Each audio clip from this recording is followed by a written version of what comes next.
Good morning students, myself Trapti Dikshit and welcome you all in my YouTube channel Easy Science by Trapti Dikshit.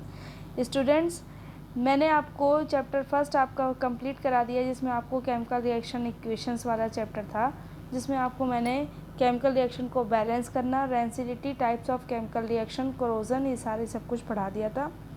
इसमें कुछ additional MCQs थे, वो भी मैंने आपको इसमें कंप्लीट करा दिए हैं। आज से मैं नया चैप्टर शुरू करूँगी, एसिड, बेस एंड सॉल्ट्स। जब हम एसिड, बेस और सॉल्ट की बात करते हैं तो हम तीनों को अलग अलग क्लॉज में पढ़ते हैं, क्योंकि तीनों ही बहुत बड़े एरिया से बिलोंग करते हैं। तो सबसे पहले हम पढ़ते हैं कि एसिड्स क्या होते हैं। एसिड्स आर दो substance which gives H+ ion when they dissolve in water. Acid वो सब्सटेंस होते हैं जिनको वाटर में जब डिज़ोल्व करते हैं तो ये आयोनाइज होते हैं पार्शली या फुली आयोनाइज होते हैं, लेकिन ये H+ आयन्स देते हैं। इन आयंस की प्रेजेंस की वजह से ही एसिड कंडक्ट करते हैं इलेक्ट्रिसिटी। ये टेस्ट में सोर होते हैं और स्मेल में भी सोर होते हैं, और इसलिए इनको हम एसिड्स कहते हैं। They turn blue litmus into red. ये ब्लू लिटमस को रेड में चेंज कर देते हैं। अगर हम एसिड में मेथिल ऑरेंज डाल देंगे तो ये मेथिल ऑरेंज चेंज कर देता है, रेड में चेंज हो जाता है, ऑरेंज कलर का होता है, रेड में चेंज हो जाता है। और फिनोफ्थलीन जो ऑब्वियसली कलरलेस है, इंडिकेटर है, सिंथेटिक इंडिकेटर है, फिनोफ्थलीन ये कलरलेस ही रहता है। तो एसिड्स की सारी प्रॉपर्टीज़ मैंने आपको एक साथ यहाँ एक्सप्लेन कर दी है। इसके बाद हम यहाँ पर बात करते हैं, हमें एसिड के बारे में पता कैसे चलता है कि ये किस तरीके का होता है, या कैसे हम ये बताते हैं कि गिवन सॉल्यूशन हमारा एसिड है। उसके लिए हम इंडिकेटर्स यूज़ करते हैं। तो इंडिकेटर्स क्या होते हैं? An indicator is a dye that changes color when it is put into an acid or base. जब भी इंडिकेटर्स वो डाई होते हैं जो कि अपने कलर को चेंज कर देते हैं जब इनको हम एसिड या बेस के कांटेक्ट में रखते हैं। और ये 4 टाइप्स के होते हैं: natural indicator, synthetic, universal and olfactory indicators. Natural indicators वो होते हैं जो हमें नेचर से ऑब्टेन होते हैं। जैसे नेचर में हमें जो भी चीज़ मिल रही है, अगर वो एसिड बेस के लिए अपने कलर को या अपने स्मेल को या अपने टेस्ट को चेंज कर रही है, इट मीन्स वो नेचुरल इंडिकेटर है। वो इंडिकेट कर रही है कि whether the given solution is acid और बेस। इनमें हम पढ़ते हैं लिटमस। लिटमस पर्पल कलर का होता है, पर्पल कलर सॉल्यूशन होता है जो कि एक्सट्रैक्ट होता है लाइकेन से। लाइकेन बिलोंग करता है थैलोफाइटा डिवीज़न को। इसके बाद हम बात करते हैं सिंथेटिक इंडिकेटर्स की। सिंथेटिक इंडिकेटर्स में आते हैं मेथिल ऑरेंज, फिनोफ्थलीन और भी बहुत सारे सिंथेटिक इंडिकेटर्स हैं। इसके बाद आते हैं universal indicator. Universal indicator is a mixture of many different dyes. Universal indicator different dyes का इंडिकेटर्स का मिक्सचर होती है जो कि अलग अलग pH वैल्यूज़ पर अलग अलग pH वैल्यू के कलर को शो करती है। यहाँ पर सिर्फ और सिर्फ यहाँ pH में तो सिर्फ इतना होता है लिटमस में कि रेड है तो बेस में जाके ब्लू हो जाएगा, और ब्लू अगर बेस है तो वो एसिड बेस के हिसाब से चेंज कर देते हैं अपने कलर को। सिंथेटिक इंडिकेटर भी कलर चेंज करते हैं, लेकिन यूनिवर्सल इंडिकेटर pH के अकॉर्डिंग कलर चेंज करते हैं। जो जितना ज़्यादा एसिडिटी बढ़ती जाएगी उसका कलर उतना ही चेंज हो जाएगा, और ऐसे ही बेस में होता है।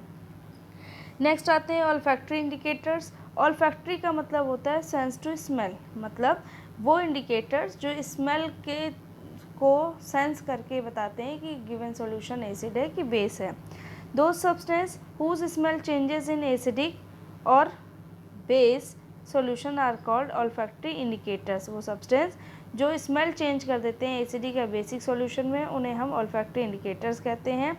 ओनियन एक्सट्रैक्ट में जब हम एसिड डालते हैं तो ओडोर कंटिन्यू रहती है, लेकिन बेस डालते हैं तो ओडोर रिमूव हो जाती है। वनीला एक्सट्रैक्ट है, ये भी ऑल्फैक्टरी इंडिकेटर का काम करता है। एसिड में इसकी स्मेल कंटिन्यू रहती है जबकि बेस में इसकी स्मेल रिमूव हो जाती है। Turmeric, red cabbage extract, some flowers, hydrangea, petunia, geranium, ये सारे नेचुरल इंडिकेटर्स में आते हैं। अब इसके बाद हम बात करते हैं टाइप्स ऑफ एसिड्स की। एसिड्स की टाइप्स को हमने 2 पार्ट्स में क्लासीफाई किया है, on the basis of origin and on the basis of strength. Origin की बेसिस पर एसिड दो टाइप के होते हैं, इनऑर्गेनिक या मिनरल एसिड्स और ऑर्गेनिक एसिड। इनऑर्गेनिक या मिनरल एसिड्स वो होते हैं, एसिड्स होते हैं जो कि प्रिपेयर होते हैं मिनरल से। अर्थ पर जितने मिनरल्स मिलते हैं वो स्पेशल सर्कमस्टेंसेस में आपस में रिएक्टिविटी करते हैं और मिनरल एसिड या इनऑर्गेनिक एसिड का फॉर्मेशन करते हैं, like HCl, H2SO4, nitric acid. इनमें कार्बोनिक एसिड भी नेचुरल एसिड में आता है या इनऑर्गेनिक एसिड्स में आते हैं, लेकिन ये मिनरल एसिड होने के बावजूद वीक एसिड में कंसीडर किया जाता है। Organic acids present in plant materials and animals are called organic acids. They are weak acids, ये वीक एसिड्स होते हैं, इसलिए ये ईट और ड्रिंक के लिए हार्मफुल नहीं है, like acetic acid, citric acid, lactic acid, tartaric acid, oxalic acid, formic acid और भी बहुत सारे एसिड्स हैं जो हमें वेजिटेबल्स में या फ्रूट्स में मिलते हैं। अब हम बात करते हैं on the basis of strength. Strength के बेसिस पर जब हम एसिड की टाइप देखते हैं तो वो होते हैं दो, strong acid and weak acids. Strong acids क्या होते हैं? An acid which is completely ionise in water, वो एसिड जो वाटर में डालने पर पूरी तरीके से आयोनाइज हो जाता है और लार्ज अमाउंट में H+ आयंस प्रोड्यूस करता है, उसे हम स्ट्रॉन्ग एसिड कहते हैं। जैसे हम एग्जांपल लेते हैं HCl, ये कम्प्लीटली आयोनाइज होता है वाटर में, इसलिए हम इसे स्ट्रॉन्ग एसिड कहते हैं। H+ और Cl- बनते हैं। Strong acid reacts very rapidly with other substances. Strong acids other substances से रैपिडली रिएक्शन करते हैं, हाई इलेक्ट्रिकल कंडक्टिविटी देते हैं और इसीलिए ये स्ट्रॉन्ग इलेक्ट्रोलाइट्स कहलाते हैं। It means they conduct electricity more easily than the weak acids. Next आता है वीक एसिड्स क्या होते हैं? An acid which is partially ionise in water and thus produces a small amount of H+ ions is called a weak acid. Weak acids वो acids होते हैं जो water में जाकर पार्शली आयोनाइज होते हैं, मतलब उनका कुछ पार्ट H+ आयन देता है और कुछ नहीं देता है, इस वजह से इसमें small amount of H+ ions का फॉर्मेशन होता है और ऐसे एसिड्स को वीक एसिड कहते हैं। लाइक एस्टिक एसिड, इसको हम वाटर में डिज़ोल्व करते हैं तो एसीटेट आयंस बनते हैं, CH3COO- और H+ आयन हाइड्रोजन आयंस बनते हैं। Carbonic acid and sulfurous acid are also weak acids because they ionize partially in water to form a small amount of hydrogen ions. Weak acid reacts slowly when the concentrated solution of acid is diluted by mixing water, then the concentrated of H+ ions or hydronium ions per unit volume decreases. जब भी हम किसी concentrated solution of acid को dilute करते हैं water डाल के, तो उसमें H+ आयन या hydronium ions per unit volume decrease होता है। ये आपके NCERT में भी क्वेश्चन में दिया हुआ है। और आज का नेक्स्ट टॉपिक हमारा uses of mineral acid in industries. Sulphuric acid का यूज़ होता है फर्टिलाइज़र में, अमोनियम सल्फेट फर्टिलाइज़र बनाने में यूज़ होता है, paint, dyes, chemical, plastics, synthetic fibres, detergent, explosive, car batteries बनाने में होता है।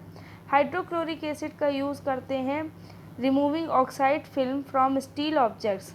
स्टील के ऑब्जेक्ट्स पर जो स्केलिंग हो जाती है ऑक्साइड फिल्म की, उसकी डिपोजिशन को, या बॉयलर्स पर जब डिपोजिशन हो जाता है, स्केलिंग हो जाती है, तो उसको रिमूव करने में हाइड्रोक्लोरिक एसिड का यूज़ करते हैं। डाई स्टफ्स में यूज़ होता है, टेक्सटाइल में, फूड और लेदर इंडस्ट्रीज़ में इनका यूज़ होता है। नेक्स्ट आता है नाइट्रिक एसिड HNO3, इसका यूज़ हम करते हैं फर्टिलाइज़र्स बनाने में। कौन से फर्टिलाइज़र्स? Ammonium nitrate. एक्सप्लोसिव बनाने में भी इसका यूज़ होता है, like TNT, T tri and nitro and T toluene. Dyes और प्लास्टिक की फॉर्मेशंस में भी इनका यूज़ होता है। तो ये आपने आज जो पढ़ा है वो है आपका general idea of general properties and types of acids. अब कल मैं आपको इस सेशन में पढ़ाऊँगी कॉन्सनट्रेटेड एसिड, डाइल्यूट एसिड और उसके बहुत सारे टाइप्स और उसकी केमिकल रिएक्शन। तो आज के सेशन में आई होप आपको एसिड्स की इंट्रोडक्टरी पार्ट समझ में आया होगा। Thank you.